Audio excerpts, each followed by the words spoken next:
Welcome to the Veritas Podcast. I'm Scott Veritas, and today I have a very exciting announcement as I'm joined by my new co-host, Ben Rebellis. Until today, this podcast has consisted almost entirely of interviews with special guests, which I've enjoyed producing and will continue to produce. My big announcement for today is that in addition to bi-weekly interviews with guests, I will now also be producing a second bi-weekly installment of the Veritas Podcast with Ben as my co-host. In these new installments of the podcast, Ben and I will discuss current events and try to navigate the culture war raging through our society. The content being covered will be similar to that of my interviews, but with a more informal tone, and it'll be from Ben and I's own perspectives. So, to reiterate, my interviews will continue on a bi-weekly basis with an additional less formal show with Ben being produced on alternating weeks. This should mean that a new episode of the show gets produced nearly every week. I'm very excited to be doing that, and I'm excited to have brought Ben on board for that new endeavor. And I hope you'll enjoy the content we create. So without further ado, Ben, welcome to the Veritas Podcast. Happy to be here, Scott. Happy to be brought on board. Yeah, I'm excited to have you. I think that before we get started with our discussion for this week, which will be about a small court case from some appellate court that I don't think anyone really cares about. I don't know if anyone's going to be interested in it, but we'll discuss Something it. happened. Something that people were, thankfully, the emotional tone is very low. People are like being really chill about it. So we can have a nice nuanced discussion, I think. Twitter's been such a pleasant place the last 48 hours. Yeah. But before we get to that, I wanted to give the audience a second to hear from you a little bit about who you are. So Ben, if you want to just talk a little bit about who you are and maybe a little bit about what you're kind of hoping to contribute to the Veritas Podcast. Sure. Like I said, I'm really excited to be here. This is my first foray into putting these types of ideas out onto people's YouTube and into their earbuds. So hopefully you'll get more comfortable as the weeks and years and decades of the Veritas Podcast goes by. But as some background in the AFK world, I'm an attorney, and most of what I do involves researching and writing about criminal law. Although, I went to law school, so I can become versed in other areas of the law pretty quickly. And I'm sure I won't fail to remind our listeners that I'm an attorney because it's a big part of how I analyze things. And kind of, it really does become like that whole meme of thinking like a lawyer. They kind of nail you down in law school. That is a real thing, or at least it is for me. But as for, I guess it's probably appropriate to say, my quote-unquote political perspectives. I really don't like to think of myself as a political monster, so to speak. Politics has infected even the most banal and mundane of subjects that used to be innocent of being racist or transphobic or constituting grooming behaviors. So generally, though, I'm a libertarian-minded person, not like capital LP party, although there's some overlap. Generally, I think individual action is the way to make a person's life better, and government is acting best when it's acting least. So that's kind of an overview. Again, I'm really excited to be talking to you and the listeners on this bi-weekly basis and provide some engaging, thoughtful, and actual content. Yeah, thanks so much, Ben. I'm really excited to have you on board, and I'm excited for the audience to get to know you a little more. I'm excited to get to know you through the podcast we'll be doing. And I love the fact that you're an attorney, especially this week, because as I mentioned earlier, it's not a small court case. There was a very big decision that came out of the Supreme Court. I believe it or not, listeners, I was being a little sarcastic earlier. Roe v. Wade was overturned over the weekend. It was overturned in a 6-3 decision, sort of along the lines you would expect, these 6 conservative justices being in the majority, 3 more liberal justices being in the dissent.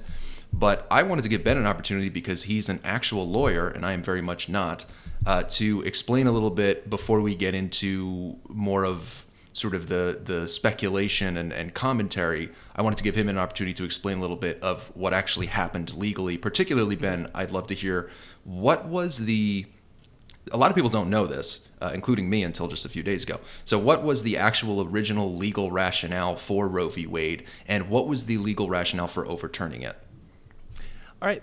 So as with anything when it comes to the law, we have to start with the text. So where did the original Roe court find the quote-unquote right to an abortion? And that is in the Due Process Clause of the 14th Amendment to the U.S. Constitution, which says that basically a state shall not deprive any person of life, liberty, or property without due process of law. Now, most of the historical understanding of this term is what we would now call procedural due process, in the sense of, for example, in a criminal context, the government can't just send you a letter that says, I charge you with a crime, show up on Tuesday for a trial. you have a procedural due process right to notice of the charges against you so you can prepare a defense. But this understanding of due process as being just procedures that had to be implemented by the government to protect certain rights, it expanded into this concept called substantive due process. And the court started recognizing substantive rights inside of the due process clause. And the essence of a right that would be entitled to constitutional protection is that it had to be fundamental, and here's kind of the key language, implicit in the concept of ordered liberty and deeply rooted in this nation's history and tradition. So it started out with a case called Lochner, which has still since been overruled. But a big enactment of substantive due process that I think people have heard of is Loving versus Virginia, which held that states could not criminalize or prohibit interracial marriage. But probably the most important instantiation of this concept of substantive due process is Roe versus Wade. In Roe, the court was looking to Texas statutes that made a crime to procure an abortion except for those abortions performed to save the life of the mother. And the court said that similar statutes were in existence, this criminalizing statutes were in existence in a majority of states at the time. The court held that the right to abortion generally was found in the right to privacy, which is a term you will not find in the Constitution. It's not in the Due Process Clause or anywhere else. And the court wrote, this right to privacy, whether it be founded in the 14th Amendment's concept of personal liberty and restrictions upon state action as we feel it is broad enough to encompass a woman's decision whether or not to terminate her pregnancy. So that's, if you look at that reasoning a little bit, though, to really get to the question is, the court relies on a right to privacy, which it had previously written into the Due Process Clause, and then found within this unwritten right a further right to abortion. So we're kind of got two layers of things that aren't actually in the text of the Constitution. Yeah. And Roe has been criticized repeatedly on this. And then another case name you'll hear thrown around is Planned Parenthood versus Casey. It was in the so Roe was in 75. I think Casey was in the early 90s. And the challengers wanted to have Roe be held or be reversed. And the court rejected them mostly on the principle of stare decisis. We decide like cases the same going forward. But that brings us to Friday and Dobbs versus Jackson Women's Health Organization. Now, we all kind of knew this was coming. There was the leak, unprecedented for the most part, leak a couple months ago. But this was a Mississippi law that essentially prohibited abortions after 15 weeks. And cases like this come to the court did come to the court all the time, because under Roe and Casey, there would be a statute regulating abortion, and the court would decide whether it placed a, quote, undue burden on the right to abortion. Well, all of that litigation is no longer going to happen because the Dobbs court questioned Roe. And it said until the latter part of the 20th century, the right to an abortion was entirely unknown in American law. Indeed, when the 14th Amendment was adopted, 3/4 of the states had made abortion a crime at all stages of pregnancy. And Justice Alito, writing for what you mentioned, the 6-3 majority, just was blunt about it. Roe was egregiously wrong from the start. And it really does attack this idea of this unenumerated right that you can find in the Due Process Clause. So that's kind of, it's interesting to say, like, what is the rationale to behind Roe, and then also what's the rationale getting rid of it? Well, it's like Roe was kind of on shaky grounds in the first place, and now the court's saying we're gonna kick it out from under the legs. The rationale was essentially the rationale to get rid of it is that there was no rationale for it, right? I mean, that's one way you could put it. Yeah, no, that's definitely, and this has been the basis that Roe has been challenged, so much, or at least in the scholarship, of just not having the foundation. And you contrast that with cases like, in fact, there was another big case that came out this week. It was the New York gun case that the court made it clear that the Second Amendment protects the right for self-defense outside the home. And it's very interesting that the counter treatment is everyone wants to protect abortion, which is not a right found in the Constitution, but then you also see people wanting to restrict guns, but there's an explicit right to bear arms in the Second Amendment. So it's an interesting treatment with these two subjects and what their constitutional basis is. Yeah, obviously this has ignited a firestorm. I mean, this is a major historical event. It's I was being extremely sarcastic earlier. I mean, this has been all over Twitter. Every adult in the United States has been thinking about this for a couple of days now. It's kind of hard to ignore. And it's something where a lot of the criticism of the ruling, I mean, just for context for viewers that don't know this, I think technically, although some people might not consider me this at this point, I think I am pro-choice. My position on abortion has been for a pretty long time the position that most people have in America on abortion, which is that it should be broadly legal and unrestricted in the first trimester and mostly restricted after that, with maybe some scant exceptions here and there. But it sort of seems like, a lot of people on the fringe left who support particularly people who support abortion being legal, like in all cases, electively at every stage of pregnancy, there's been a lot of criticism of this decision, obviously, because it was essentially a very sort of like, as Ben sort of pointed out, a very flimsy piece of foundation that was holding up legal abortion across all 50 states. There's been a lot of criticism that comes from sort of a moral standpoint, which, as someone who is pro-choice, I don't think that's completely illegitimate. I think there is a strong moral argument to be made for abortion. I also think there's a strong moral argument to be made against it, because I have the sort of moderate position. But the thing that is so interesting, and I'm really glad, Ben, that you explain things from a legal perspective, is I don't know if I've ever heard like anyone really defend Roe legally. I mean, obviously some people have done it. I mean, it's not something that has never happened. I mean, somebody had to do it just for this case. But I hear so rarely in the commentariat people actually say why this should have been legal based off of this court case that did manage to stand for almost 50 years. It sounds like surviving this major challenge in the 90s. But it's something where it does seem pretty darn flimsy. I mean, it is, because I don't, right now in the sort of kerfuffle, the sort of clusterfuck, if you will, that is occurring after this court decision, there's no one seemingly defending the actual Roe v. Wade decision. I'm seeing a lot of moralizing about what this is going to do to women and their decision to do things with their own body.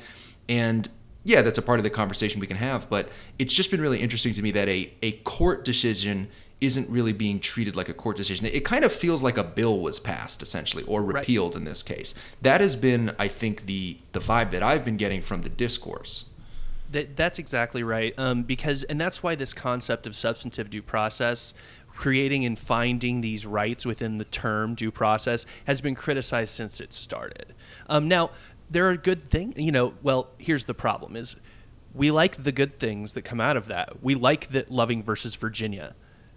We don't, everybody I think agrees in this day and age, or at least should, we shouldn't prevent people of different races from getting married. That's a good thing. The problem with it is just because it's a good thing does not mean that flows from the text of the U.S. Constitution. You're exactly right to say this feels like a bill was passed, because when the court is recognizing substantive due process rights, they are legislating to some extent. They're just doing it through constitutional interpretation. You look to Justice Thomas's writings on this, like he calls the concept of substantive due process an oxymoron, because it's not really about process. It's about policy making by the court, which as the third branch is not really their place to be doing so. Yeah. Ben, you're touching on a really important intellectual concept that I don't know if I've talked about on this show before, which is that part of being a nuanced observer of the world around you, and especially of political events and political issues, is understanding the concept that you can want something or agree with something, but not agree with someone's justification for it or their argument for it. So for instance, again, bringing it back to my own position, I'm pro-choice. Again, there are some people that would say I'm technically not, because I actually believe in some restrictions on abortion, but I'm going to say I'm pro-choice, and I think most people would agree that I am based on my position. But I actually am not a fan of the line of reasoning, which in my opinion, it isn't really a line of reasoning, but the talking point rather, that like it's a woman's right to choose what she does with her own body. That's not why I support abortion being legal broadly in the first trimester. That sort of subtlety of thought is something that I think a lot of people fail to do. And it applies here because you can want abortion not to be banned, from the moment of conception in the states where that's now going to happen. It sounds like it's either about to happen or has already happened in Texas, which is obviously a very large state, lots of women there who won't be able to get abortions. You can not want that to happen, but still agree that this was a flimsy legal case. And what is now available to people who support the legality of abortion is that Congress could pass a statute that actually essentially offers the same protections, but people have to vote for it. They have to elect a Congress that would do that, which right now is not the case. Joe Manchin, who essentially is Congress. There's people who are Star Wars fans will remember Emperor Palpatine saying, "I am the Senate." Joe Manchin essentially is the Senate right now because he is the swing vote. Kyrsten Sinema also gets thrown in there, but I think she is pretty pro-choice, whereas I'm not 100% certain, but I'm sort of stereotyping a little bit just because I know a little bit about Kyrsten Sinema's political past, and I don't think she ever became pro-life, but maybe someone can correct me on that in the comments. But I know Joe Manchin is pro-life, and so the Democrats don't have the votes to do that right now, but they might at some point in the future. But yeah, this point that I want to drive home here is like, people really do a very bad job for some reason of understanding that you can agree or disagree with something, but that won't necessarily correspond to how you feel about the reasoning behind it. Like, there's good reasons. Somebody can be right for the wrong reasons or wrong for the right reasons. Mm-hmm. Yeah, and I think that the problem here with how much people are talking past each other, like we say, well, this is the right to do what you want with your body. You've got the right saying this is the right to not murder children. Right. So when this is why I hated constitutional law, because it's all kind of rhetoric. So if we want to recognize a due process right to something in the Constitution, it has to be formulated at a certain level of granularity. So does the Constitution preserve a right to bodily autonomy? Well, that's pretty broad formulation, and it's obvious that it does. The state can't arrest you and take away your life without due process. But does that broad formulation apply to whether the Constitution requires abortion up to a certain point of time? That's a question of bodily autonomy. So is the question of whether smoking marijuana or shooting heroin is constitutionally protected. Or taking a vaccine. Or taking a vaccine.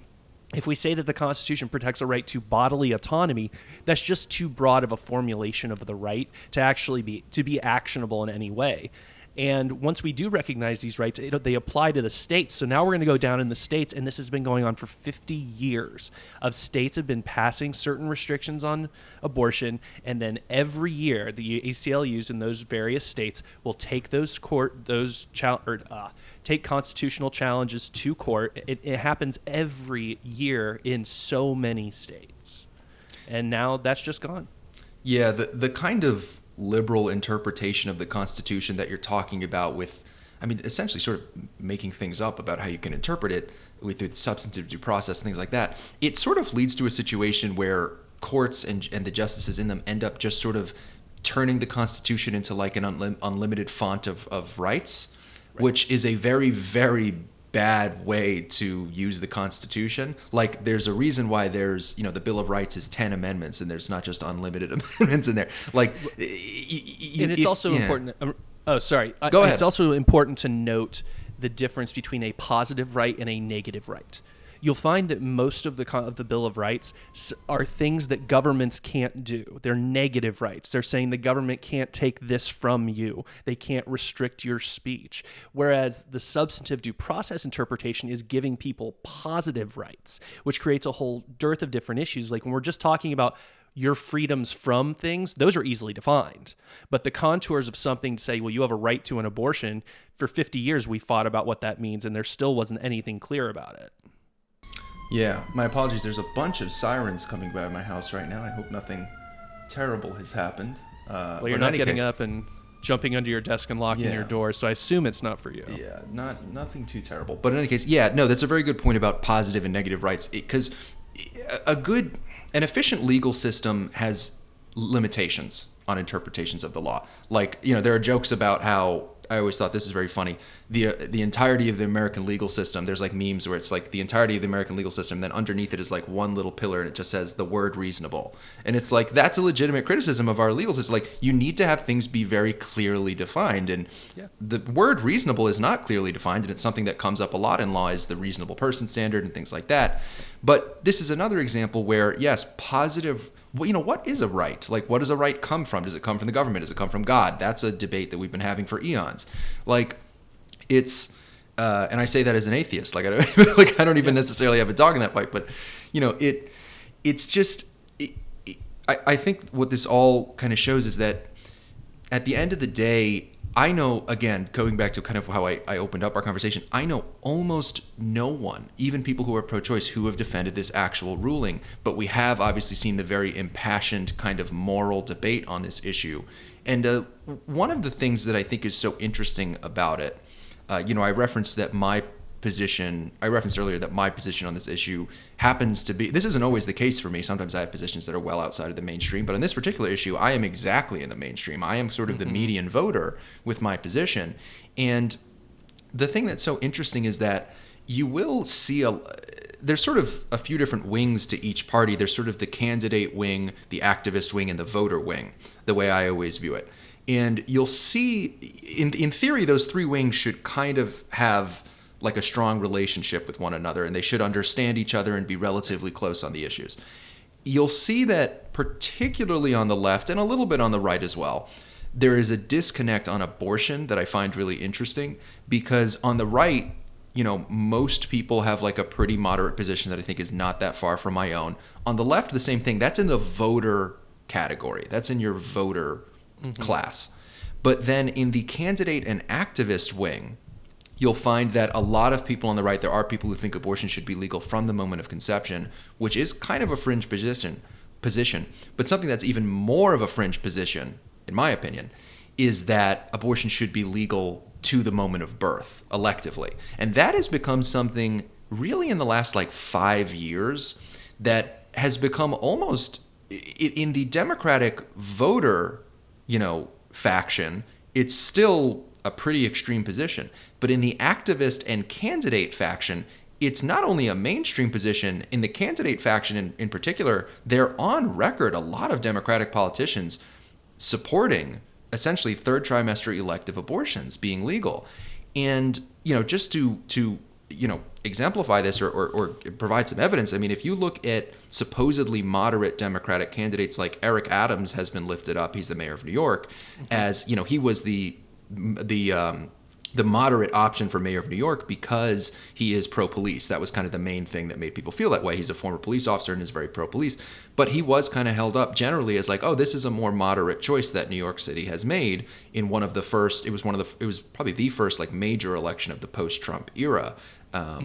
Although calling it the post-Trump era, I guess, is a little debatable. But in any case, Eric Adams, who is supposed to be this moderate figure, was asked about third trimester elective abortions, and he responded with the thing that almost every Democratic politician says, particularly male Democratic politicians. And I'll say why that's interesting in a second. Which is, there's this response of, well, it's very robotic, and they always provide the same kind of talking point, which is, just like I said before, it's a woman's choice what to do with her own body. And the journalists will, to their credit, often get very specific. They'll say, okay, but I'm asking you about third trimester elective abortions. So is that your response to that question? And they will repeat, it's a woman's choice what to do with her own body, which is not a strong argument for a very fringe position. It's a very weird response to what is a very specific question about a very extreme position in the eyes of even Democratic voters.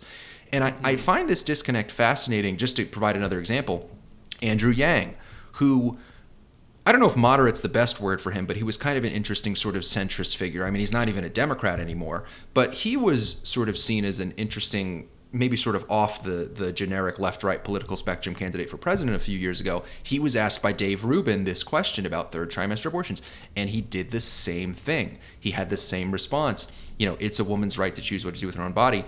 I've always gotten the sense that a lot of Democratic politicians, particularly males, are cowed into silence when asked this question because they really don't want to deal with the sort of hard left sort of feminist activist wing of their coalition, who will go berserk if you want to have any if you ever go against the it's a woman's choice what to do with her own body line of reasoning. If you ever even attempt to make an argument against that, even for the most extreme version of abortion, which are these elective third trimester abortions, that wing of the party will kind of go berserk.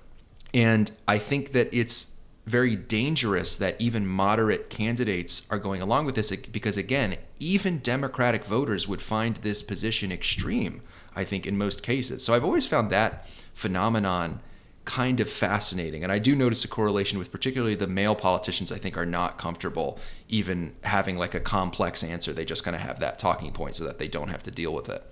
Mm-hmm. Yeah, and I think a phenomenon, at least you're talking about the male politicians, but I think there's a very strange phenomena of people almost celebrating having an abortion, which seems strange to me. I think every first-person account, a serious first-person account you'll read of this, is that there's this. It's traumatic. I mean, it's not an easy decision, I think, for most people. I obviously don't know, and but I mean, you've got like, I don't know if you're a fan, but Ben Folds' song "Brick" is this really emotional song, and it's all about he and his girlfriend going to get an abortion. So it seems very strange to me from the female side that we're now celebrating it, especially when the talking point was previously, let's have it be safe, legal, and rare. And we've moved from there to hashtag shout your abortion. So but I wanted to address this whole voter candidate activist, kind of factions.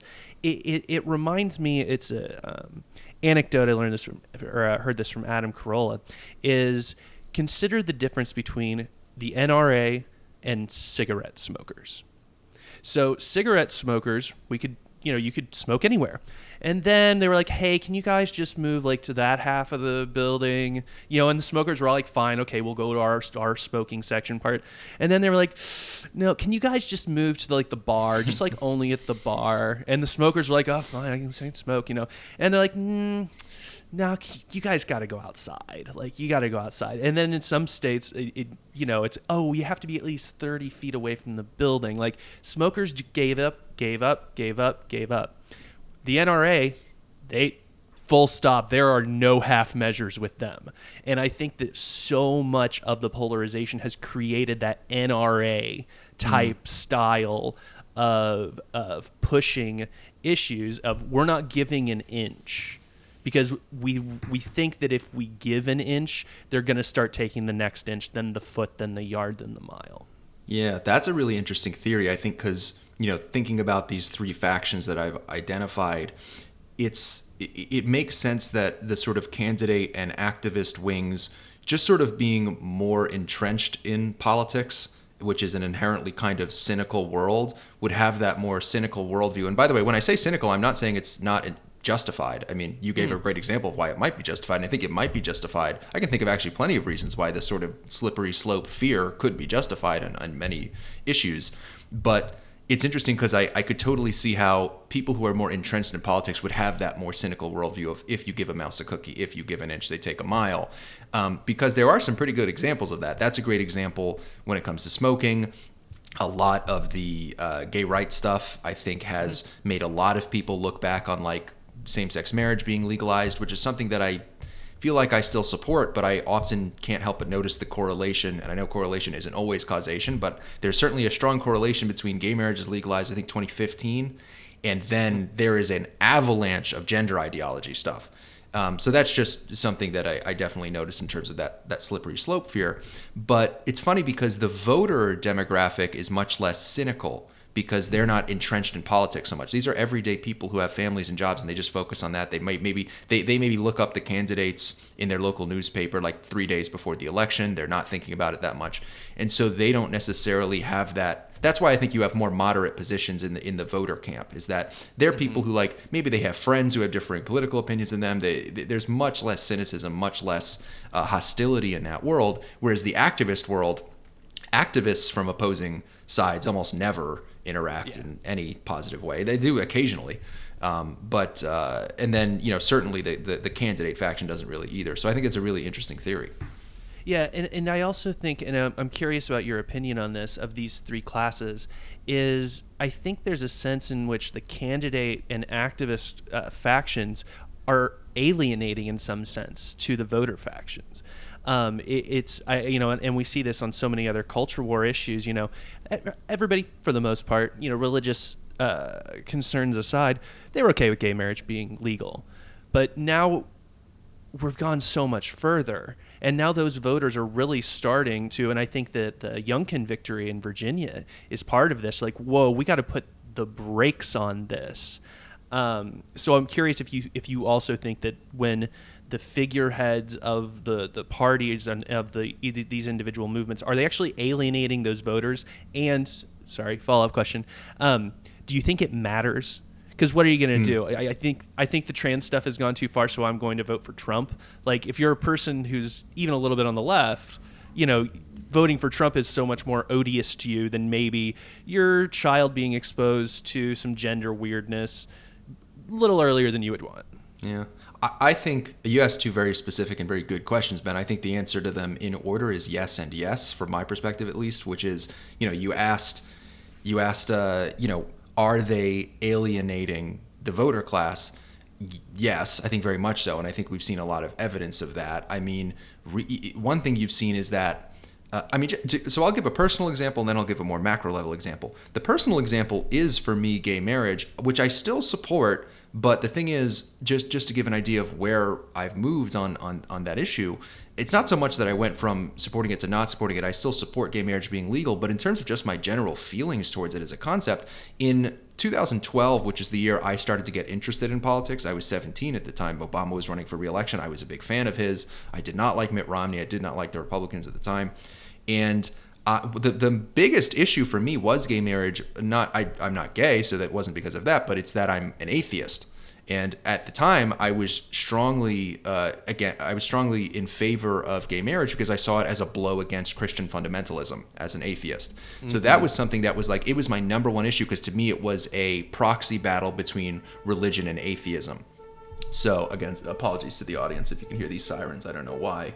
It's Pride Month here in the major city where I currently reside, and I don't know if there's some kind of correlation there, but I'm going to wait for this siren to go by. Anyway, so with gay marriage, I was strongly in favor of it as an atheist, thinking it was kind of a proxy for religion versus secularism.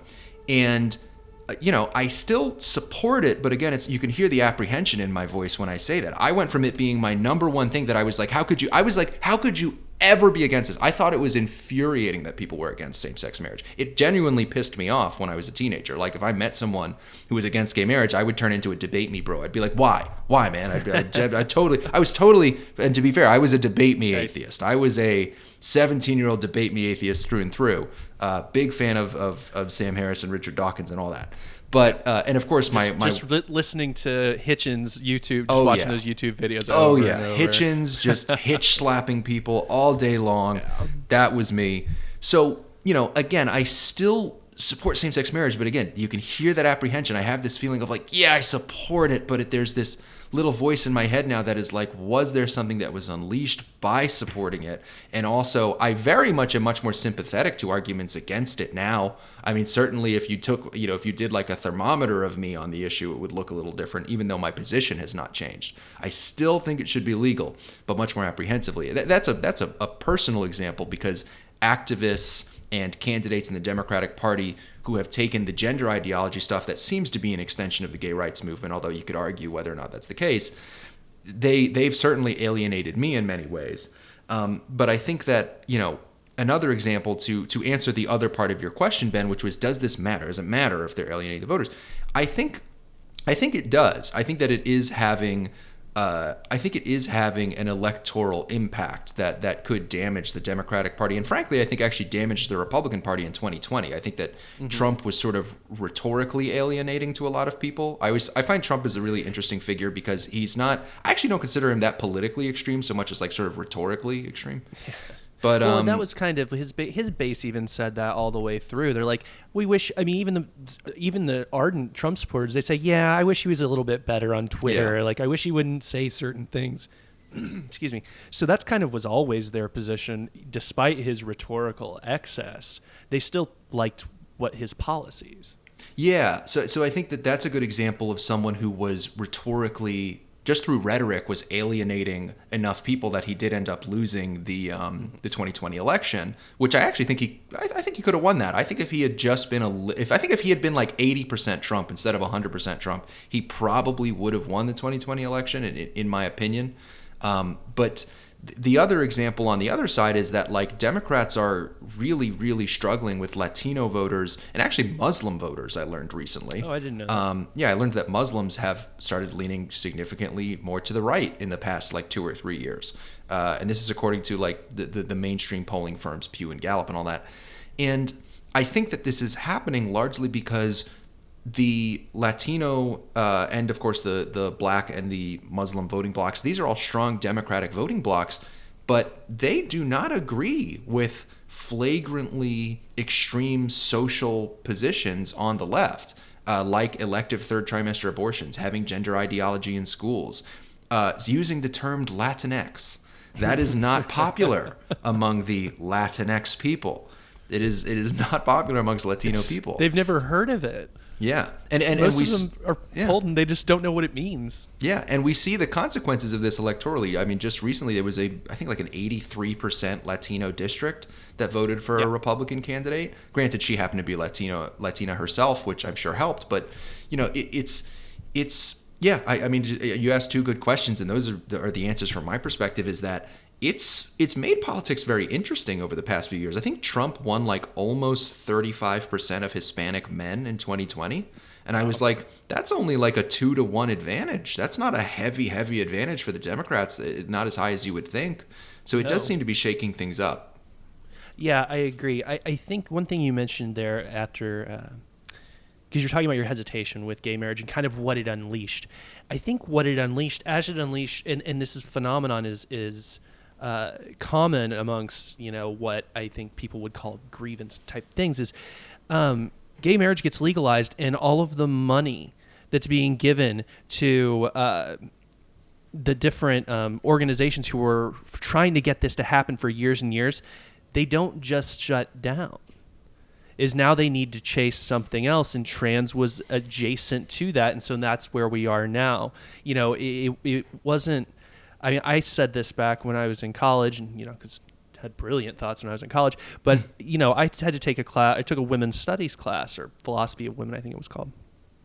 And one thing I noticed is like there's just never going to be a day that the New York Times runs a headline and says we're all equal now, we're good, and everyone's going to stop. There's not only, and maybe this is a very cynical way to look at it, but to me, there's a lot of money behind being aggrieved. And there's a lot of money in fundraising behind that. I think that's kind of what got unleashed after 2015. It's something I've heard before in some of the interviews I've done on the channel that I think is pretty on the money, which is that, I mean, there's a sort of social justice pie. There is sort of a gravy train that you can ride by being aggrieved, and that as social media increased the overall popularity. Social media and a few other things, but social media being one of the main things, increased the overall exposure and popularity of social justice concepts, particularly through these identity movements targeting young women, targeting young ethnic minorities as well, via social media, via the internet, and also stuff going on college campuses. As this happened, there's more and more money to be made, but there's less and less reason to be doing these things because we're actually becoming a more tolerant and ethnically diverse society, and a society where people are, we reached a point where we're getting along pretty well, in my opinion, before everything with Trayvon Martin and Black Lives Matter. Yeah. And so you do end up in this world where, it's a shame that it feels like we will never be satisfied, or at least there's a significant portion of the population that will never declare victory. And it would be so nice to do that. And one thing I always like to share on the show that is it's so funny to me when I think about this, in my infinite naivete as a college student, because I was a sophomore in college, I think, when gay marriage was legalized, or I think it was like the summer going into my junior year. I actually was probably one of the only people in America who, when that happened, as like a young liberal activist, I was like, that's cool. I think I'm kind of done with this one. Like I actually had a moment where I was like, I think I'm good on gay rights. I think we're good. I think we did it. Yeah. Like I had a moment where I actually was probably one of the only people, and in my infinite naivete, because I thought that was like a mainstream opinion that people would have. I was going around like, guys, we did it. Like I was like, guys, we did it. Gay marriage is legal. Like that was one of the last things, in my opinion, that wasn't completely equal in the way that I thought it should be in the United States. And I kind of thought it was a mission accomplished moment. And it so wasn't. And I actually genuinely thought it was. I really did. I was that naive. Yeah, and the right didn't do itself any favors after that happened too. You had that famous case of it was a court clerk in Kentucky who was this happened all over the country. They were refusing to certify or whatever process they have to go through to officialize a marriage. It's usually some local county official, sometimes elected, maybe not. Maybe it's one of her staff and not, or one of the clerk's elected person's staff and not them. But the right didn't just say, hey, sorry, we've lost this. And I know there's a religious component here, and I'm also not a religious person, so I don't as deeply understand the motivating factor behind we got to keep this fight going, it's against our beliefs, so maybe there's part of that I'm not understanding, but I really don't think that the right did themselves any favors. And then once they kept the fires going, well, the fires kept burning. And then, so then the natural next step after gay marriage is legalized is to then recognize civil rights, under employment type things, which is probably a good idea, although employment law is insane. If you ever get in the habit of reading appellate court opinions, which obviously who doesn't, appellate court opinions, but you see some of the most frivolous things in employment disputes. So the courts are always really weird about expanding those rights into those contexts, because it just brings on more and more litigation, and it makes employers that much more vulnerable. Yeah, well, that gets into an area where, that's kind of an interesting area, because theoretically you should be able to choose almost on any basis who you would employ at your company, because you can end up just sort of saying culture fit, even if they have the qualifications or whatever, and that could be a legitimate reason. I mean, it's the right of an employer to say I want people who fit into my culture, who I think I get along with on a personal level. Would a very socially conservative boss get along with his flamboyantly gay interviewee as an employee? The answer to the question is probably not. Maybe in some beautiful story, maybe they end up actually getting along really well together, and I'm sure that's happened here and there. But it gets into an interesting area. I know a lot of hardcore libertarians that think you should be able to discriminate on any basis, including race. And the thing that I think makes that a position that I would at least entertain, I don't know if I'm kind of undecided on that personally, but I would entertain it because you could apply it equally. You could say, look, if somebody for some reason doesn't want to work with a white person, doesn't want to work with a black person, doesn't want to work with a gay person or a straight person, if you applied it equally, I think it's at least a defensible position, even though I might not agree with it. But of course, the indefensible version of that, which would probably play out, it certainly did play out at one point during the Jim Crow era, was that it doesn't really work. But there was nobody who wasn't going to hire someone because they were white.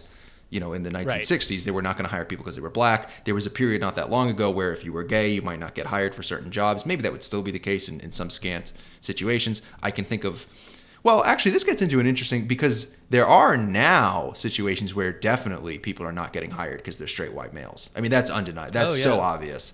So that gets into a really interesting area where I've seen I'm very excited to have an attorney as my co-host, Ben, because there are things I always want to know about.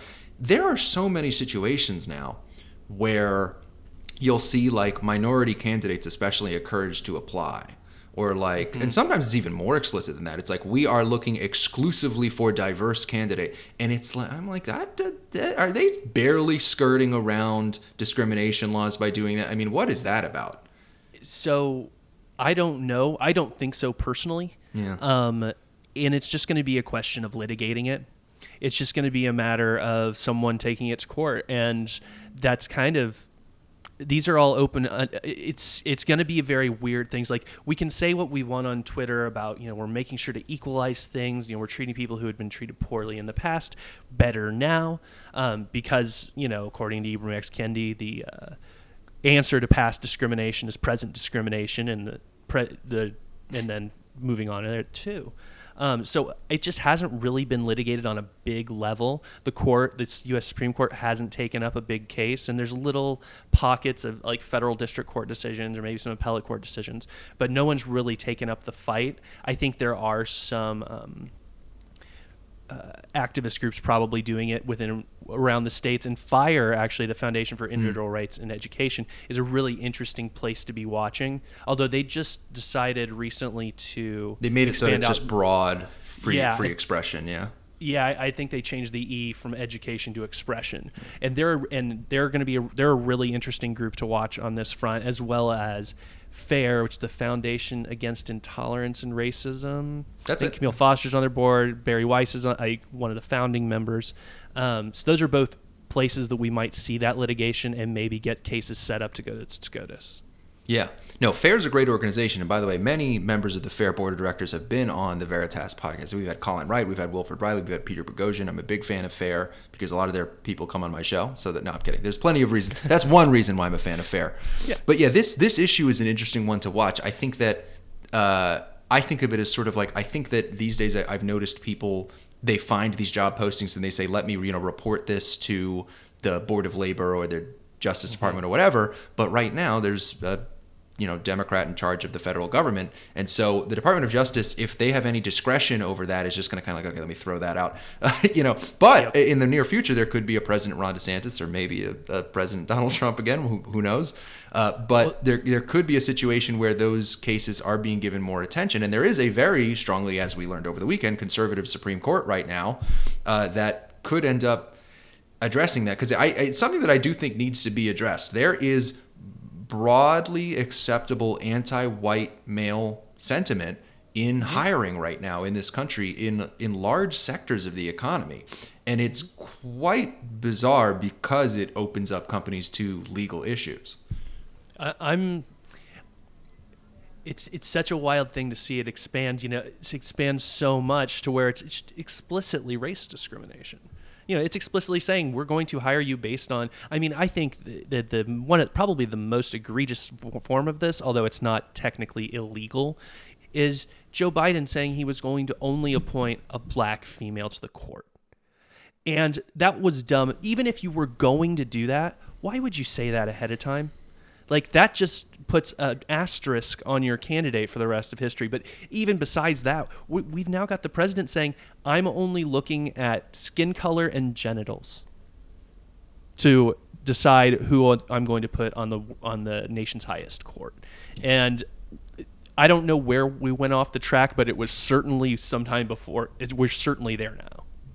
Yeah, that was pretty crazy. And it was something where there was a certain amount of criticism that came Biden's way, but it all kind of came from the center and the right. Nobody on the left would talk about the fact that Joe Biden had explicitly engaged in, I know it's not explicitly a hiring process, it's an appointment process, so it wasn't technically illegal, but it's pretty similar to a hiring process. It is a job. As being a Supreme Court justice, it's not just a hobby or a volunteer opportunity. It's a job.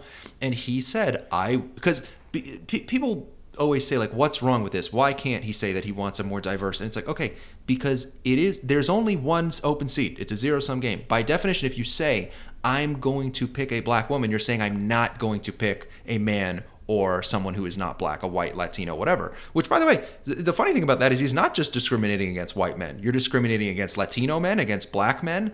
You're discriminating against probably most Jewish people. I know there are some black Jews in this country, but there aren't that many. Like, you're discriminating against so many different groups. And it was so bizarre. But I want to bring us back to Roe v. Wade for a minute, sort of looking ahead. That is a conversation that I really enjoy and that I'm sure will come up. It's going to come up again on the show. But in terms of Roe v. Wade, since we already kind of talked a little bit about what's going on now, I always like to get a little speculative on this show. I like to try and play Nostradamus. So sort of looking ahead as to what the consequences of this might be, I have very much wondered if it might be another example of a phenomenon that I've noticed where the left has increasingly more institutional power over time, it seems, in this country. And right now they are very, very powerful, even more so than just a couple of years ago. Being in control of the media, of the educational apparatuses, of the federal government for the time being, and big tech, all of the social media companies, that very, very powerful institutionally. And whenever the right sneaks in some kind of victory via an institution that they have some scant amount of control over, so like Elon Musk managing to sort of sneak in, and it looks like he's about to acquire Twitter. Donald Trump winning the 2016 election is a great example. The emergence on social media of a lot of very popular right-wing commentators, ranging from the kind of alt-right, far-right sphere of Milo Yiannopoulos and Gavin McInnes to the IDW, the more middle-of-the-road sphere. All of those kind of victories seem to result in massive retaliatory action from the institutional left. And just to give an example, I think that, when Trump won and the sort of IDW and the separate phenomenon of the sort of alt-right commentariat started to pop up circa 2016-17, that resulted in a lot of social media censorship occurring as a sort of direct retaliation. I think that we're going to see that again when Elon Musk takes over Twitter, that Twitter might improve as a platform, but we will continue to see even more flagrant censorship on other platforms because, unfortunately, Elon Musk cannot buy YouTube, which I wish he would, but he cannot do that. I don't think he's quite rich enough to buy multiple social media platforms, although I'm glad he can buy one.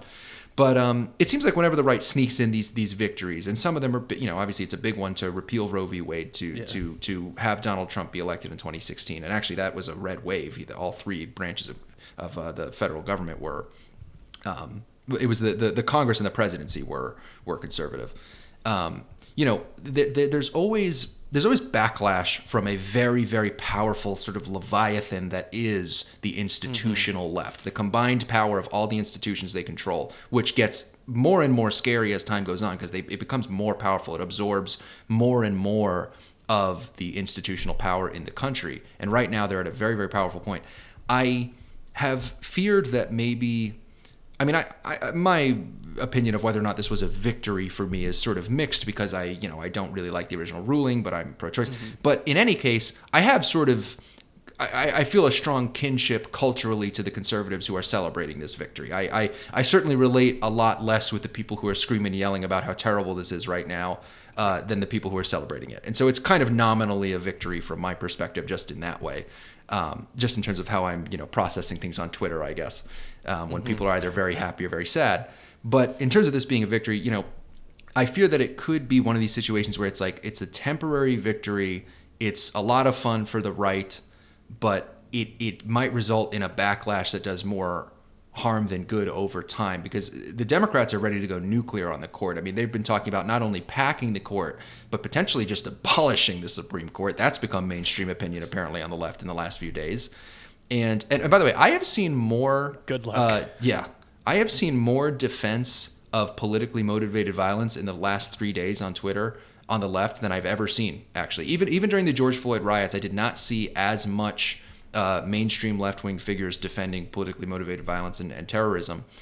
But I don't know. I mean, do you think that this could turn into one of these other situations? I always say the best example was Trump's victory in 2016. I think that actually ended up hurting the right over time, even though it was a lot of fun for them for about a year, maybe a few months.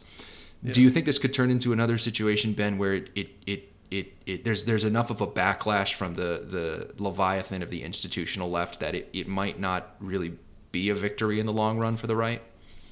So, just push back a little bit. To be clear, this is the biggest victory the right has gotten in decades. I mean, this is something that they have been fighting for since the day Roe was decided. So, I mean, this is a huge thing for them. And one of the things that, say what you want about, at least from a practical point of view, Supreme Court confirmation hearings are going to be so much better.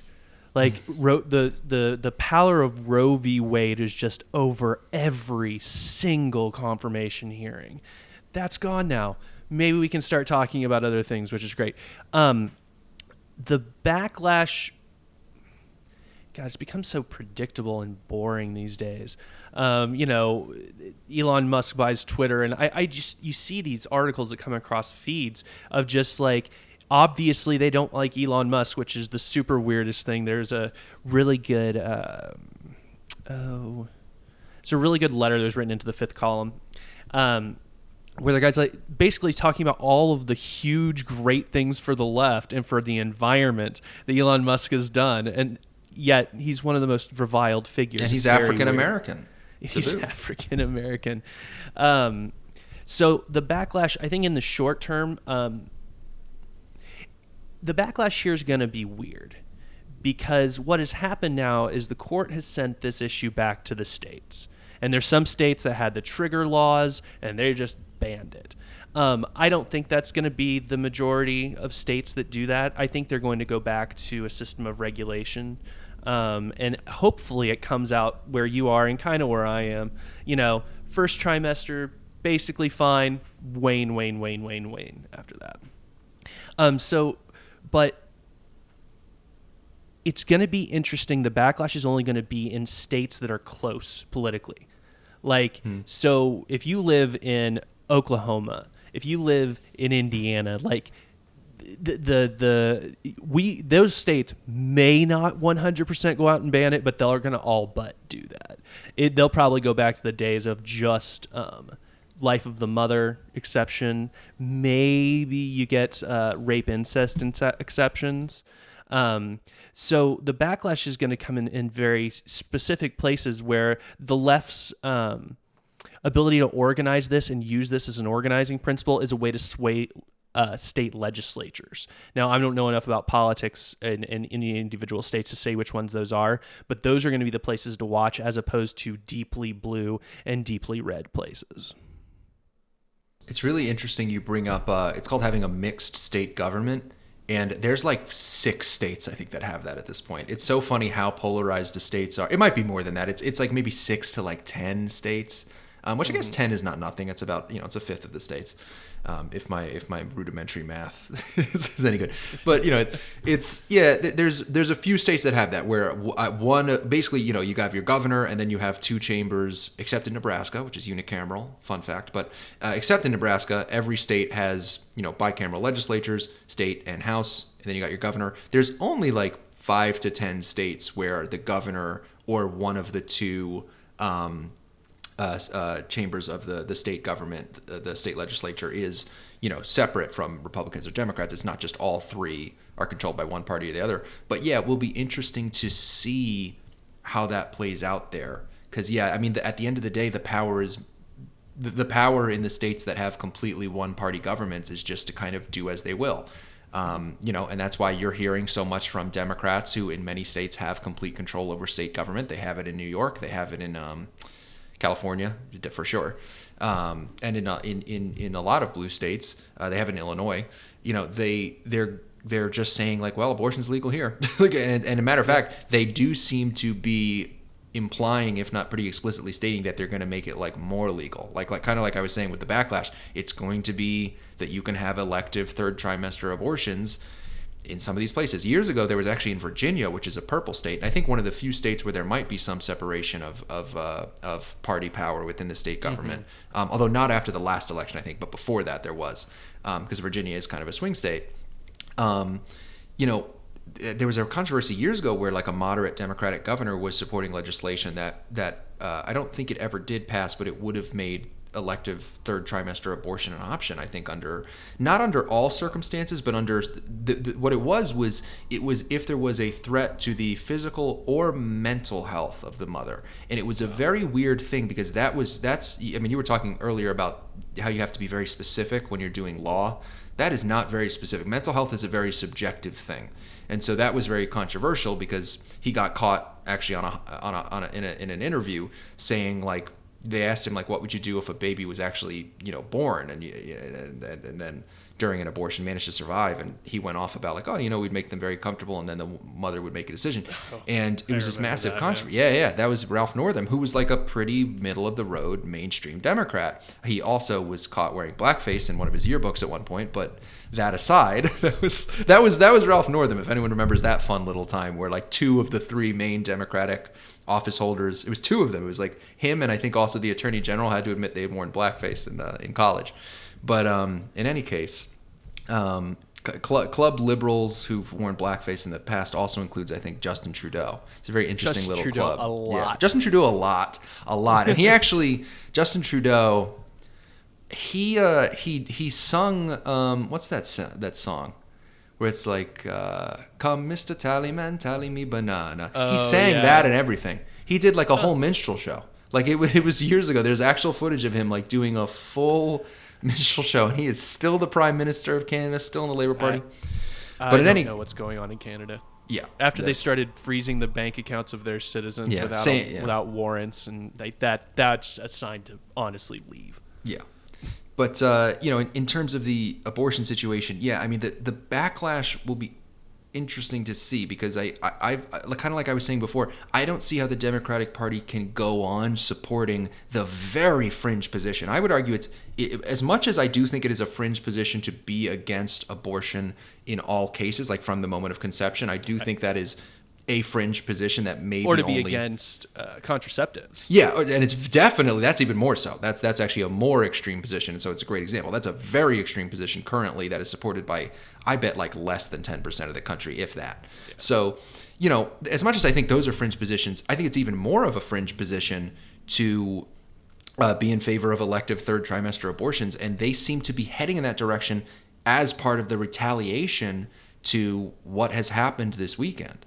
So I am very, very curious how it will play out. I am a little afraid because the left does not respond well to losing because they're so used to winning, frankly. They've been beating the crap out of the right in the culture war for a good 10 years now. They've just been winning over and over and over and over and over again, and taking over more and more of the institutional power. And boy, are they not afraid to use it now that they have it. Oh. So, and we can already see like the takes on this. There's like, so an overwhelmingly male, white, privileged Supreme Court are taking rights from people who need them. I'm sure there's a race angle to be played here. I can't think of it off the top of my head because I'm just not as creative. But so there's not only is it so you get this win for the right, but you've also got another instance that the left can point to say, look how oppressed we are. We're being oppressed by these white men writing opinions about and one woman who they always conveniently forget to mention Justice Barrett. But this is just another talking point for them as well. And it goes to this kind of 2 different reality sets of facts that I feel like we're living with in so many issues. Yeah, I think that it is always kind of hard to speculate, how things might turn out. But I want to speculate some more because I do like to speculate on this show. One of the things I want to try and do on this show is kind of have a segment towards the end of the show, maybe when we're talking about these things, where we talk about what the way forward might look like. And the way I wanted to frame that in this conversation before we sign off, for kind of the last part of the conversation, is it seems like there is some broad consensus on this issue in the center of the political aisle, where people have a similar position to myself, and it sounds like somewhat similar to your own, Ben. And yet, I feel like on abortion in particular, the passions are so high that it's very hard to have any kind of compromise. Like in Europe, I know throughout Europe, it's generally a 12 or maybe a 16-week abortion ban in most countries, and it's not quite as controversial of an issue there. It's more settled, even though it is still somewhat of a controversy. But in the United States, like if tomorrow they were like, okay, people, compromise. 12 weeks, you're good. And then after that, very, very restrictive. That would satisfy me. It would satisfy most Americans. But I think that I don't know if we can ever actually have a resolution. That's my question, is can there be a resolution as long as there are people who are very, very passionate on kind of the fringes of this issue, and who I don't think will ever stop. I don't think there's ever any intention to say, okay, you know what, there's a compromise. I think on a lot of issues there is something that could work to that effect. But I think on this one, I struggle to envision that. Right. And I think the problem with compromise is a couple things. One is kind of how we started off this conversation is people are not arguing that Roe was correctly decided. This is a moral thing. And so in the second part of addressing that question is there's a really big elephant in the room when it comes to abortion is that there are people who legitimately and genuinely believe it is murder. And if you believe that it is murder, literally, then why would you ever stop?